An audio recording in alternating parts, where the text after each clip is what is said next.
Cara, eu tava vendo aqui o debate entre o Monark e o Gustavo Gaio Fato da última semana.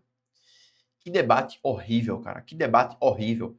Me parece que, mesmo eles tendo bons argumentos muitas vezes, o discurso deles ou a forma como eles se expressam é muito ruim. É muito, muito, muito, muito ruim. Isso vindo do Monark é ainda pior, porque ele tem um histórico de falar certas coisas de uma forma muito ruim e as pessoas interpretá-lo como se ele fosse burro. Ou olhar para ele e dizer assim, ele é burro por quê? Porque ele fala gritando, porque ele se exalta ou alguma coisa assim. E bom, ocorreu o debate no podcast Três Irmãos, é um podcast muito legal, eles são muito plurais, eles recebem todo tipo de pessoa, e é bom ouvir pessoas diferentes falando. E eu pausei um trecho aqui nessa cena, porque ela resume muito bem o que foi o podcast. Olha o monarca histérico, completamente fora de si, debatendo de forma meio que ignorante e muitas vezes com bons argumentos, mas sem saber posicioná-los muito bem no tabuleiro do debate. É por isso que eu acho que debate é meio merda, porque não importa as ideias do debate, importa quem está entregando e qual tipo de público que está consumindo. Se o Gaio Fato, por exemplo, falar uma coisa absurda ou muito negativa, mas o público naquele dia for majoritariamente a favor do comunismo, a favor do Gaio Fato, eles vão dizer que o Gaio Fato é muito inteligente e o Gaio Fato está falando uma coisa muito, muito incrível e está refutando o monarca em tudo. Em contrapartida, se o público do podcast, do debate, for uma pessoa mais alinhada com as ideias do monarca, ele vai ficar dizendo que o monarca está soltando ideias muito bases e redipiladas e completamente fora da Matrix, tipo, estilo Neo mesmo, tá ligado? Como se o monarca fosse o Neo e ele estivesse tentando mostrar para o mundo tudo aquilo que está nas sombras, na escuridão. Só que claramente os dois lados têm bons argumentos. Veja, eu não estou falando aqui que eu sou comunista nem nada. Eu estou muito mais do lado do monarca. Inclusive, muitas coisas do que o monarca fala que são consideradas como teorias da conspiração ou que devem ser ridicularizadas, eu acredito. Inclusive, ainda mais, é muito óbvio o que ele fala aqui na maioria das vezes. Mas olha só, o monarca aqui gritando de forma histérica, o apresentador ali se questionando por que, é que o monarca está histérico, e o Gael Fato feliz porque ele percebe que, se o monarca parece histérico, o público fica a favor dele e não a favor do monarca. Porque ninguém vai querer ficar ao lado de um cara que não consegue controlar as suas próprias emoções num debate. Um debate simples, à distância, onde está todo mundo sendo civilizado e o monarca que está defendendo boas ideias, ideias até bem inteligentes, faz isso de forma completamente absurda. Parecendo uma mulher histérica no meio de um acidente na rodovia.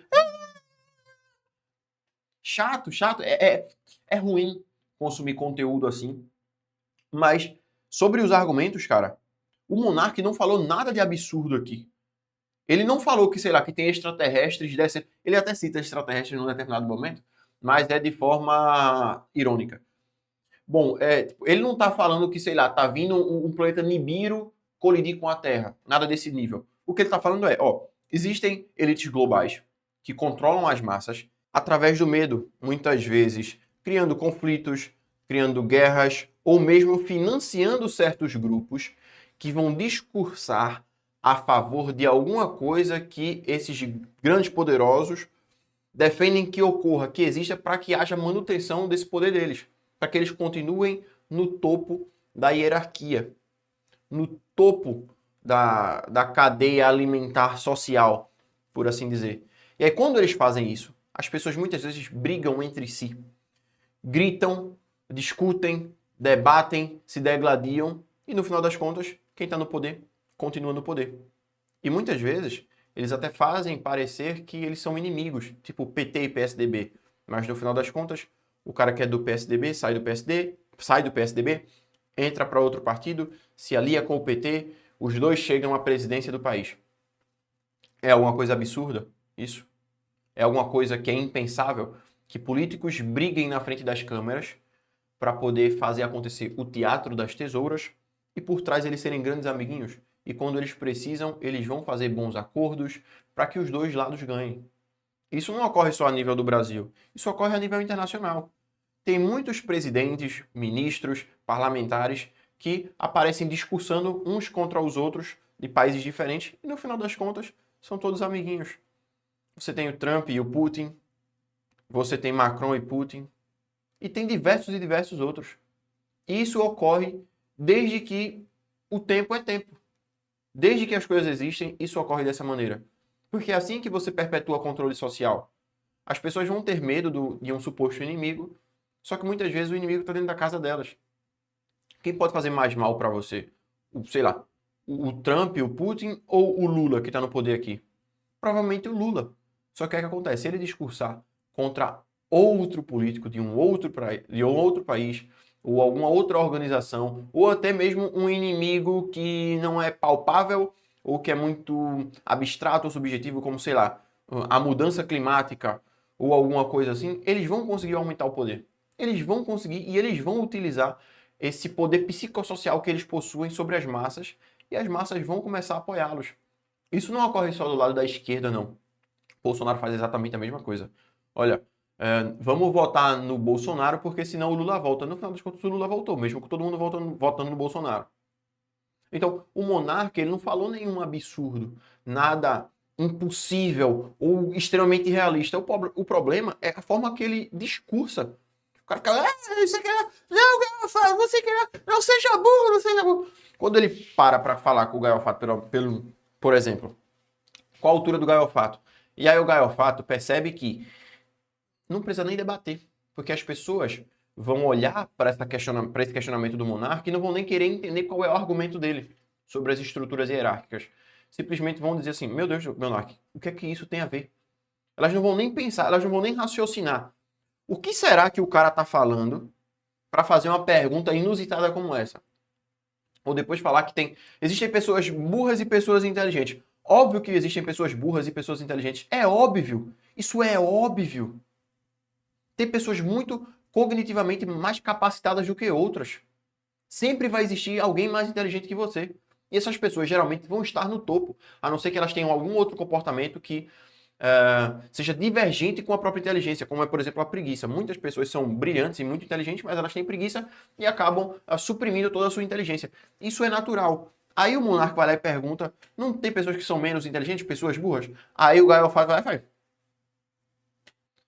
Ele não precisa nem falar, porque as pessoas vão interpretar aquela reação dele como, olha só, monarca, você falando de pessoas burras, isso é até irônico.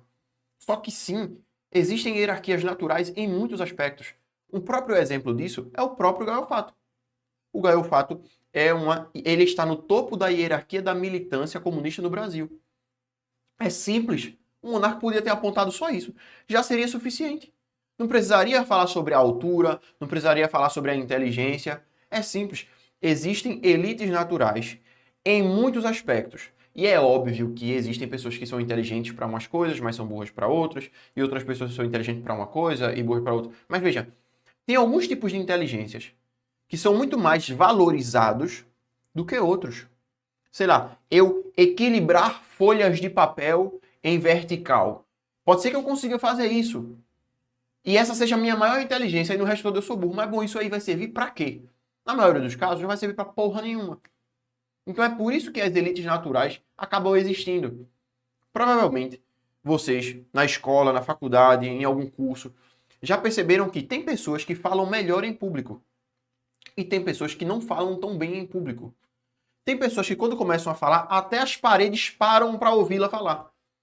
Por quê? Ela é uma elite natural naquele aspecto. E isso é muito mais valioso hoje em dia do que equilibrar uma folha. Ou sei lá, aparar grama, cortar mato. O cara pode ser o melhor do mundo nisso. Mas talvez a maioria das pessoas não vá dar tanto valor para isso e não seja tão interessante. O próprio podcast ali, Três Irmãos, ele hierarquicamente é muito superior a outros. E veja, isso é natural. Isso é a realidade. Não é nada absurdo que está sendo falado ali. Só que o discurso, aliás, a forma do discurso vem numa lata de cocô que é o Monark.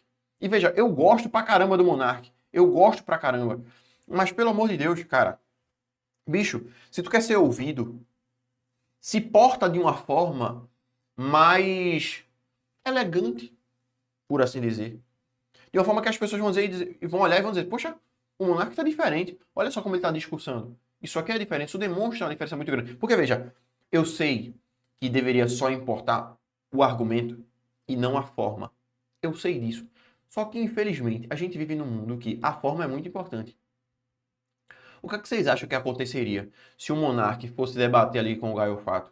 E ao invés de ficar ali, sei lá, com o celular, andando de um lado para o outro, olhando para um lado, olhando para outro, botando a cara dentro do celular, o monarca simplesmente sentasse num determinado lugar, segurasse o celular ali ou usasse um tripé, falasse de forma pausada, falasse de forma calma, pegasse uma caneta e um pedaço de papel e anotasse alguns pontos do Gaio Fato para responder. Se ele aparece com a camisa social que ele nunca fez. Ah, mas isso aí não é o estilo do monarca. Beleza, então ele vai continuar sendo uma pessoa que sempre vai ser vista como um maluco, um lunático, uma pessoa que não deve ser ouvida. Vai ser sempre assim. Discursos feitos de formas que parecem loucura vão acabar sendo vistos o tempo inteiro como loucura por pessoas que talvez acreditassem um pouco mais em você, ou que confiassem mais, ou que fossem estimuladas a estudar aquele determinado assunto, se você discursasse de uma forma não parecendo um maluco, parecendo que saiu do asilo Arkham, sabe? E aí, bom, as pessoas percebem que não é fácil bater nas ideias do monarca, mas é fácil bater na figura do monarca. Então vamos debater. Ah, já sei, o monarca vai se alterar, meus argumentos não vão precisar ser tão bons, e dane-se, vai dar tudo certo. E esse aqui é o maior problema que o monarca tem. Em contrapartida, ele está debatendo com um comunista. Eu nunca vi, não é possível. Eu devo ser louco. Porque eu nunca vi um anticomunista, um antissocialista debater com um comunista e dizer assim, olha só, não foram certos grupos, não foram certos estímulos que ocorreram dentro da própria União Soviética que fizeram com que ela fosse se tornando capitalista de novo, que fosse fazendo com que a União Soviética ruísse e o capitalismo, ou o mercado, melhor dizendo, florescesse lá. Não, é porque existe uma coisa chamada cálculo econômico.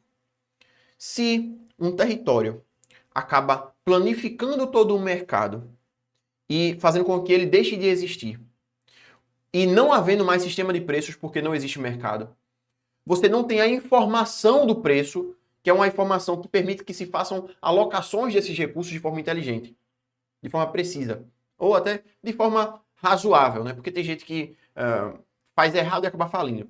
A falência é uma coisa importante para que mal investimentos sejam corrigidos com o tempo.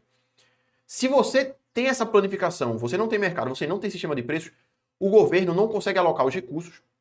E se ele não consegue alocar os recursos escassos de forma inteligente, as coisas tendem a ruir. Porque ele vai mandar as coisas certas para os lugares errados. E vai dar merda.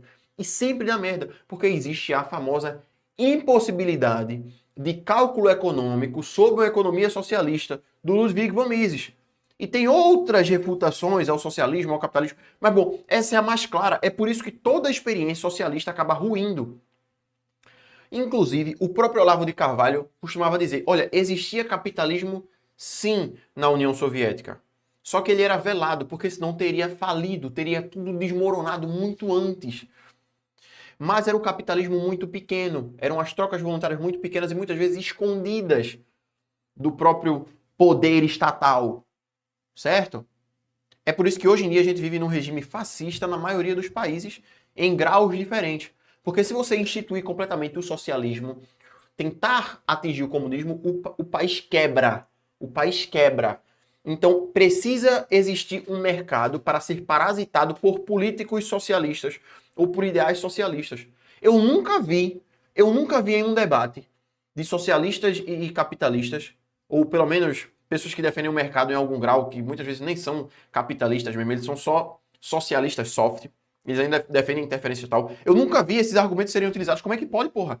Como é que pode as refutações, as teorias socialistas não serem utilizadas? Ninguém nunca bateu no Oscar Lange de falar, olha, o cara mandou construir uma estátua do Mises, porque o Mises percebeu que existiam falhas estruturais no comunismo científico, etc, etc. Eu nunca vejo isso acontecer, os caras... Enfim, velho, é por isso que essas porra de comunistas continuam conseguindo enganar um monte de gente. É por isso que isso ocorre mesmo. Debate é merda. Debate é sempre porcaria. Se você vai fazer um debate, mas você não bota o nome de debate, você bota o nome de conversa, um diálogo, conversa entre comunista e socialismo, cara, já se torna melhor. Porque ninguém vai esperando um embate, esperando ver um vitorioso ou um derrotado, porque se torna só um coliseu, é um pão e circo. São duas pessoas jogadas dentro no coliseu, eles vão se degladiar e a massa vai adorar qualquer resultado que seja. Por quê? O cara que é a favor do monarca vai dizer que o monarca ganhou o debate, independentemente de qualquer coisa. E o contrário também é verdadeiro. As pessoas que gostam do Gael Fato vão dizer que ele ganhou o debate. É por isso que eu não gosto de debate, acho uma merda. Mas enfim, é isso. Deixa o like aí, se inscreve, comenta alguma coisa para ajudar a engajar esse canal, pra gente conseguir mais alcance, beleza? É isso, eu vou ficando por aqui. Valeu, falou.